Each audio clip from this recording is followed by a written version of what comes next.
Sejam bem-vindos ao Advogado do Diabo, a Justiça e os Números. Eu sou a Diana Ramos, diretora do Jornal de Negócios, e o Advogado do Diabo é Luís Miguel Henrique. Olá, Miguel, bem-vindos. Neste episódio voltamos a ter connosco um convidado especial. Ele é Jaime Esteves, fundador da J-Legal e líder da área de prática fiscal. É também vice-presidente do Fórum para a Competitividade. Olá, Jaime, bem-vindo. Obrigado. E porquê é que o Jaime está aqui? Esta semana o tema de análise é inevitavelmente a proposta de orçamento do Estado para 2023. E também por isso, porque é uma área que é particularmente cara ao Jaime. Começamos por ele nesta conversa. Olhando para aquilo que foi a proposta de orçamento do Estado apresentada pelo Ministro das Finanças no Parlamento, como é que olhamos para aquele documento? Ele é um orçamento contracionista, como têm dito muitos economistas e muitos fiscalistas também que olham para o documento, até porque ele reduz o déficit e a dívida, estima um crescimento mais baixo para o próximo ano. Como é que o descreveria? Bom, é um orçamento que não está aprovado, mas vai ser aprovado, não é? Portanto, isso sabemos. Temos uma maioria absoluta e não será aprovado, difícil que passe quase sem mudança. Não é muito grande. Os orçamentos de Estado, nos últimos anos, nas últimas décadas, se quisermos, vivem de um conjunto de contradições. Portanto, nós precisamos de uma política expansionista que ajuda a economia, que ajuda as famílias, que reduza a carga fiscal, que é exageradíssima em Portugal, quer sobre as empresas, quer sobre as famílias, e não temos essa capacidade, não temos tido essa capacidade porque temos uma quadratura com uma despesa pública que exige a sua manutenção, portanto exige uma carga fiscal muito grande e portanto não conseguimos sair deste problema. Nos tempos que corremos, com uma crise que se avizinha em função das cadeias de valor, da inflação que passamos a ter, portanto, de uma possível contração económica, seguida de um grande nível, ou de um possível nível de aumento de desemprego das taxas de juros, precisávamos de um orçamento que ajudasse a economia, mas não temos essa folga. Portanto, neste sentido, indo à sua pergunta, o orçamento anda muito à volta dos Cs, ou seja, sim, é contracionista, é ligeiramente contracionista, porque não pode ser contracíclico, porque não há essa capacidade. Nesse sentido, eu diria que há aqui 3 Cs. É um orçamento confiante. Confiante porquê? Porque apresenta um cenário macroeconómico ligeiramente otimista, ou mais otimista do que seria, do que seria expectável. E do que algumas instituições internacionais nomeadamente dizem. O FMI ainda ontem veio apontar para a taxa de desemprego, que tenderá a ser maior, portanto mais problemas de desemprego, mais despesa social, logo mais problemas do lado da despesa que eu falava. Nesse sentido é C de confiante. Depois, não obstante, é ser de certo. É ser de certo porquê? Porque as políticas tendem a ser corretas, no contexto de manter contas certas, mantemos no C, não é? Contas certas, e no sentido de apoiar algumas empresas, ou apoiar as empresas, e porque é que algumas? Empresas também de média ou grande dimensão, e nesse sentido é certo, e digamos que ouvir um membro do governo dizer que é desejável que as pequenas empresas sejam médias, as médias sejam grandes e as grandes se tornem globais, é uma novidade. Foi a primeira vez que aconteceu em muito tempo. Foi a primeira vez que isso acontece, e isso é que tem que ser dito em Portugal, se calhar desde o tempo do ouro do Brasil, do Sr.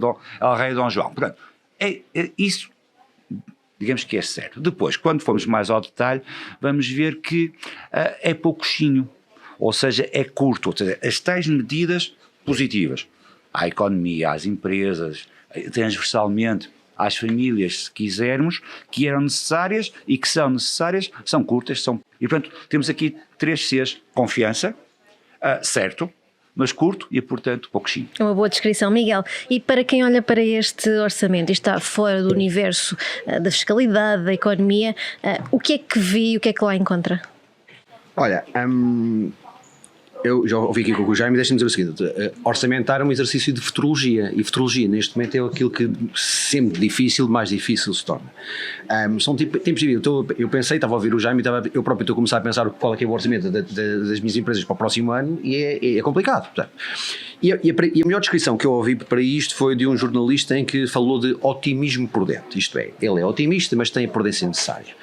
E acho que, agora em relação à tua pergunta, é como é que é visto isto alguém de fora? Eu tentei também reduzir isto com três ideias base, que é, achei-o muito social, com alguma demagogia, portanto há ali alguma coisa algo demagógico daquilo que se tenta vender entre aquilo que é o recheio, uma coisa entre a forma e outra coisa entre a mesma matéria, e pouca ambição. Agora, eu percebo que esta pouca ambição esteja decorrente do cenário de guerra, que portanto, é impossível retirá-lo da equação. Deixa-me trazer um bocadinho de história. Há uma coisa que a história nos ensinou, é que a guerra nunca dura aquilo que os generais e os políticos nos dizem. Basta ao século XX, as principais, Primeira Grande Guerra, Segunda Grande Guerra, Guerra do Vietnã, Guerra do Afeganistão. Nunca é o tempo que dura.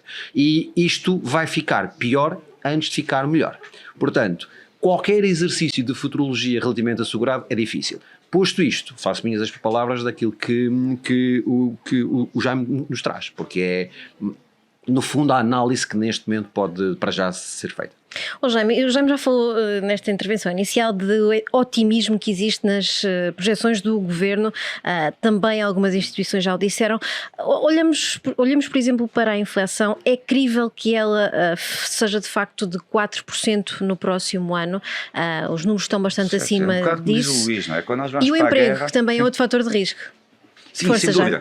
Peço desculpa ter interrompido. Como diz o Luís, não é? Quando nós vamos para a guerra, é porque estamos confiantes que vamos ganhar, então vai ser rápido, não é? A Primeira Guerra Mundial começou assim, a Segunda, estava-me a lembrar dos Confederados e da Guerra Civil Norte-Americana, e aquele início do E Tudo o Vento Levou, em que vou ali já volto no próximo fim de semana. Nunca é o tempo que os generais e os políticos nos dizem. Exatamente. Portanto, também não iam, não é? Se soubessem a desgraça que ia ser. E Putin, se soubesse que era assim, também não se tinha posto assim nesta Exatamente. Sim.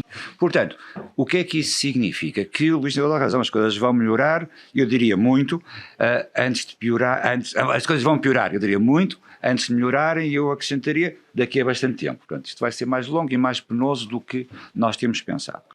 Claro que o professor Cavaco Silva, quando era professor, ensinou-nos que a economia vive de expectativas, portanto ninguém pode, os políticos e os governadores do Banco Central não podem vir carpimáguas de que isto vai ser uma fatalidade.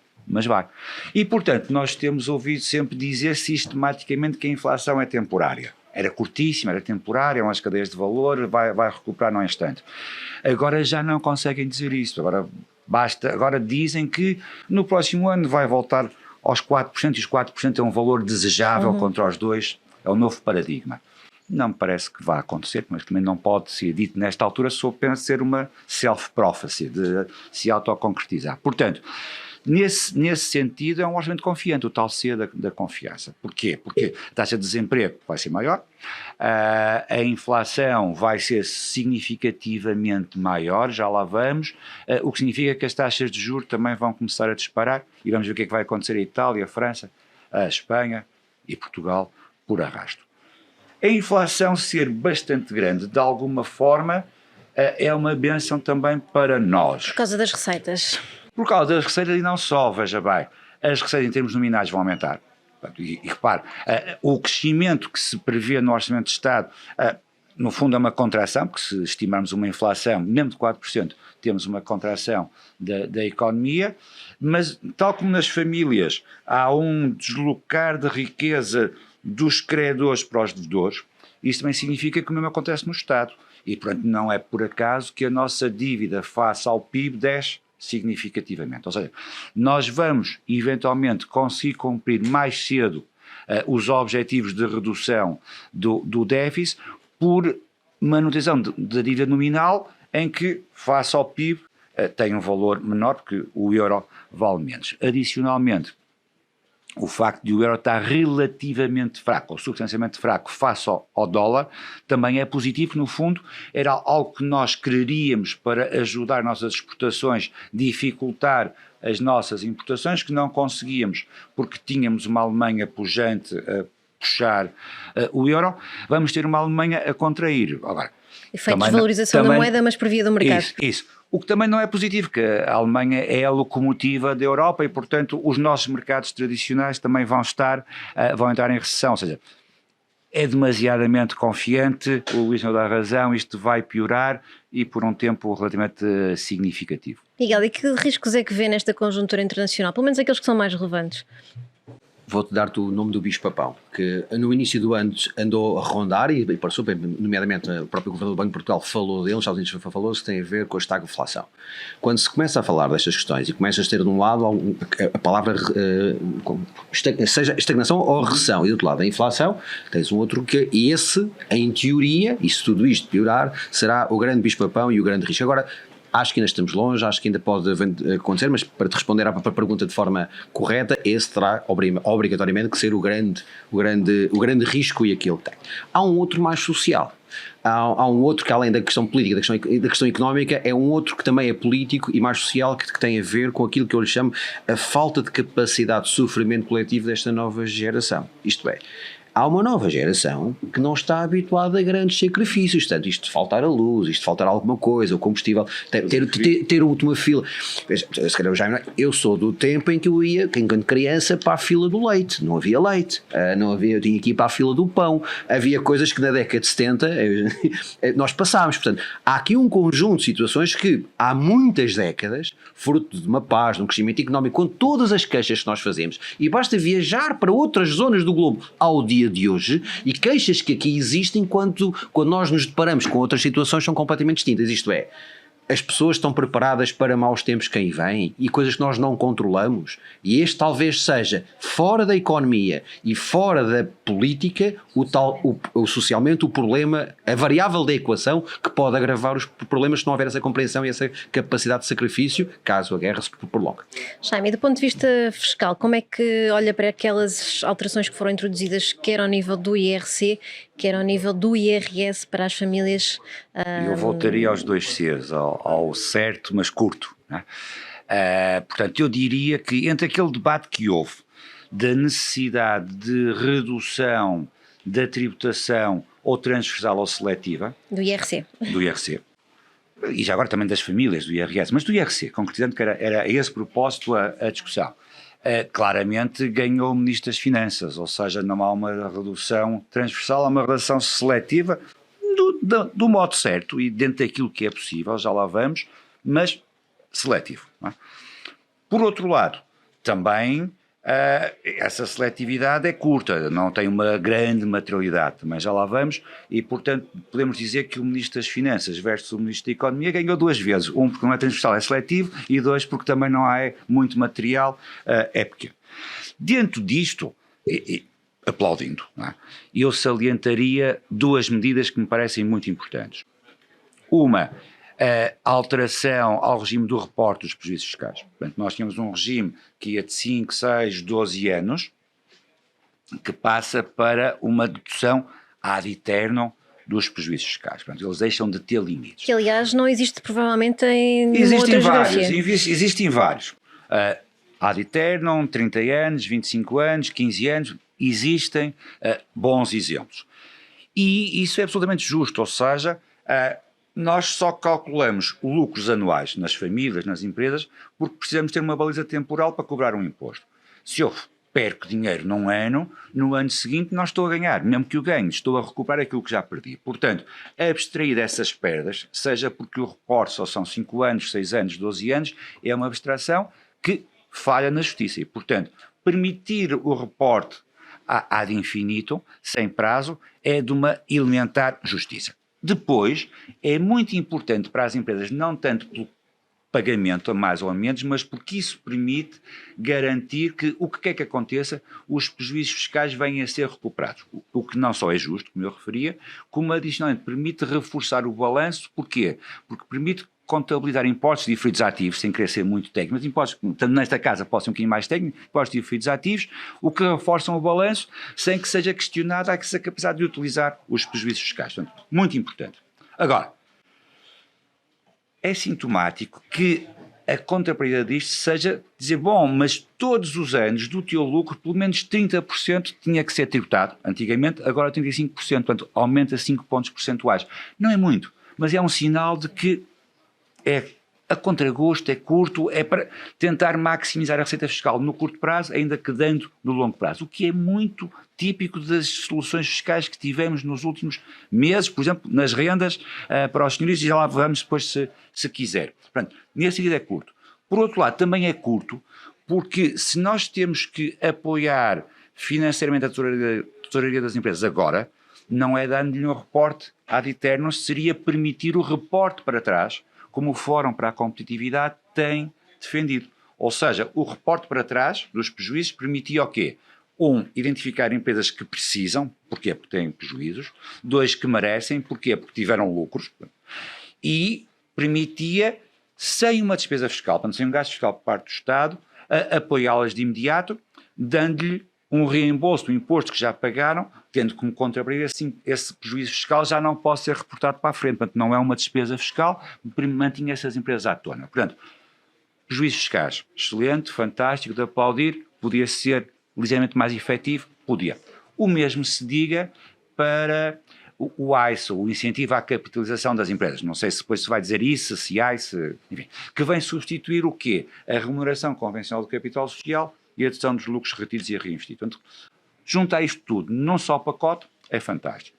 Dizer-se que pode ser utilizado durante um conjunto de anos, fantástico também. Dizer-se que pode ir uma dedução até 2 milhões de euros, fantástico. Também que as médias e as small and mid caps possam aceder, fantástico também. Agora, a dedução na remuneração convencional do capital social era de 7%, 10 para 4,5% ou 5%. Portanto, dá-se com uma mão, mas também se reduz com a outra. Adicionalmente, a dedução não pode exceder 30% do EBITDA. Portanto, também tem um corte adicional que vem compensar os 2 milhões. Portanto, volta a ser curto. O que me lembra muito aquilo que aconteceu com os pensionistas, e a despesa pública do próximo ano desce bastante. Porquê? Porque 50% está a ser pago agora. Uhum. Já era parte da demagogia que eu falava. Não. Exatamente. O que significa, nesse caso, que não foi uma melhoria dos pensionistas, foi uma antecipação e mais um corte, este sim, tal como os prejuízos fiscais, ad aeternum.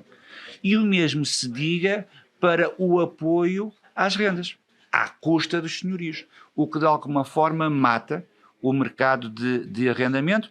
Mas já não é muito saudável. Não é saudável e cria um problema adicional que é para empresas como senhorios como fundações, que estão isentas de IRC. Como é que o desconto no IRC vai compensar a não subida da renda? Não vai. Ainda ninguém explicou isso até agora. Também é a questão dos fundos. E os fundos, por exemplo. Mas gostava mais das fundações, que acho que é mais impressivo, não é? Sem querer ser demagogo, mas é mais impressivo. Adicionalmente, o mesmo se passa nas mais-valias. Ninguém falou que o orçamento para 2022 estabeleceu o englobamento obrigatório das mais-valias, de curto prazo. E este não retira. Que este não retira. Podia ter, não digo retirar, mas pelo menos manter a suspensão, que não mantém. Portanto, no momento em que nós precisamos ter estabilidade, em que vai haver uma fuga do mercado de capitais enorme, que vai haver um problema grave no crédito hipotecário, pessoas que lá estão, que vão ter que sair ou que vão ter que arranjar outra solução de habitação, porque a taxa de juros vai disparar, matar o mercado de arrendamento, como se matou, mantendo os estigmas, ou indo ressuscitar os estigmas da Primeira República, do tempo do Sr. António Oliveira Salazar, com o congelamento de rendas, de uma, eu digo, inconsciência grande. Portanto, nesse sentido, o orçamento é bom, aponta bons caminhos, tem sérias limitações. Tem pontos negativos. Miguel, e que trunfos guarda Medina neste orçamento, ou que ainda resta a Medina neste orçamento? Ele tem aqui alguma... Acho que o principal trunfo que ele vai ter é poder apresentar a redução da dívida. Se ele conseguir cortar 5%, e basta imaginar o que é que poderia ser os desafios que se pediram para, nos próximos 20 anos, reduzir o nosso déficit, a nossa dívida. Portanto, ter isso só mesmo nominalmente é talvez a grande bandeira que ele poderá apresentar enquanto Ministro das Finanças, e depois de tudo o que se passou alguns meses atrás, nós falamos muito, estamos a falar aqui da matéria, mas a própria forma, o espaço que foi dado a Fernando Medina do ponto de vista político para ele trabalhar a sua recuperação de imagem, já foi importante num primeiro momento, e no segundo ele ter essa capacidade de poder apresentar esse número é. Depois, acho que como o orçamento tem muito de social, essas terá que ser talvez a grande segunda bandeira. Há uma questão que se percebe claramente, que é: o orçamento foi feito para se a economia correr bem, ele vai ter o mérito; se não correr bem, a culpa não é dele, porque há uma desculpa fora que lhe vai permitir dizer as metas não foram atingidas, mas não por culpa do Governo, não por culpa do Ministério das Finanças. Nesse sentido, o maior trunfo que ele tem é aquilo que é para o futuro o legado que deixa, que é a redução do déficit, e para o presente, para ele, seja uma ótima desculpa. Se a coisa não correr bem, a culpa não foi dele. Muito bem, e para fecharmos, se vai ou não ser necessário um segundo pacote no próximo ano, qual é a probabilidade disso acontecer, e o que é que destacam de mais relevante neste orçamento? A pergunta é para os dois. Eu começo... Deixa-me trazer uma coisa que ainda não trouxemos, porque além da redução da dívida, que é talvez a mais relevante, a segunda é a concertação social que foi conseguida nas horas imediatamente anteriores. É um sinal claro de o que é mais relevante do ponto de vista social, do ponto de vista global, ainda que António Saraiva tenha classificado ou catalogado como pouco ambicioso. O que é facto todos é os que parceiros sociais, sim. Mas é porque depois todos têm que fazer a sua declaração política, não é? De que isto é bom, parece que um foi muito contente, o outro fez mau negócio. Portanto, tirando essa parte, claramente o sinal da concertação social que é dado neste momento, num momento difícil, e a horas da apresentação de um orçamento de Estado, é claramente um sinal muito importante, e aquilo que eu mais destacaria. Jaime. Em síntese, eu diria que o Ministro das Finanças, de facto, tem aqui 3 seguros de vida. Tem as cativações, tem a inflação, que vai aumentar as receitas e com isso vai pedir reduzir a dívida, e depois tem um trunfo político que pode apresentar um retificativo ou um suplementar, e nesse caso vai ter a justificação da guerra, da inflação, do desemprego, enfim, causas externas, o que quer que seja. E, portanto, diria que tem essa capacidade e tem essa possibilidade de brilhar e deixar uma redução em termos nominais face ao PIB significativa, e por essa razão, e para concluir, apresenta bons sinais, ou seja, insisto, o reporte fiscal sem prazo, a capitalização por 10 anos, a equiparação de small e mid caps a PMEs, a manutenção do estatuto de PMEs por 2 anos, ainda que já não sejam após fusão de PMEs, e isso, sendo curto, são bons sinais. O que se resume nessa frase de, pela primeira vez se ouvir em Portugal, é bom que as pequenas empresas sejam médias, as médias grandes e as grandes se tornem globais, e esperemos que no próximo ano consigamos ter um orçamento que faça jus a essa ambição. E que esses sinais já sejam visíveis. Muito bem, obrigada Jaime Esteves por ter estado aqui connosco nesta análise à proposta de orçamento de Estado para 2023, e obrigada Miguel também por mais este episódio. Está assim fechado mais um episódio do Advogado do Diabo, Justiça e os Números. Para a semana cá estaremos com mais uma análise. Até lá.